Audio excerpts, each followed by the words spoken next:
पूरा प्रोटोकॉल दे रहे हैं पता लगे पैसे में चोर ने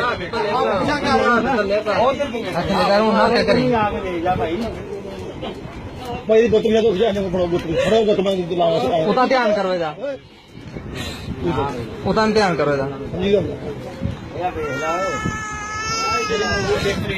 शर्म आती है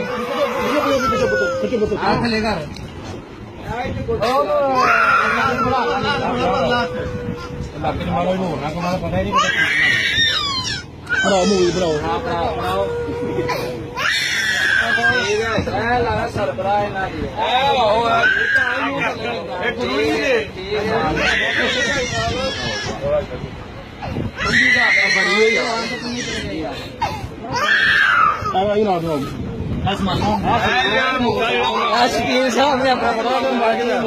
अपने शकील साहब की दुकान का काम होया शनाती कार्ड कोई सा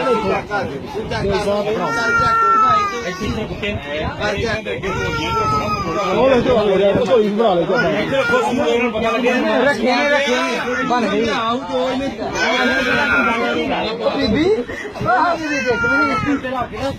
शॉपिंग इन्नी बड़ी कर ली है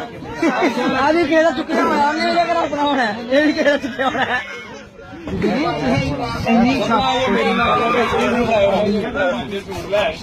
दीदी पैसा ताड़े को नहीं शॉपिंग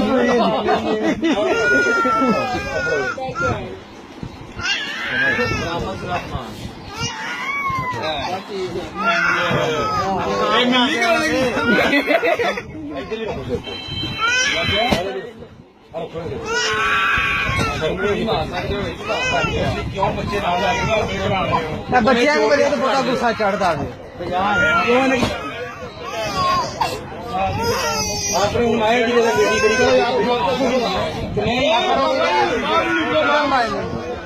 यार गाली करो बस बस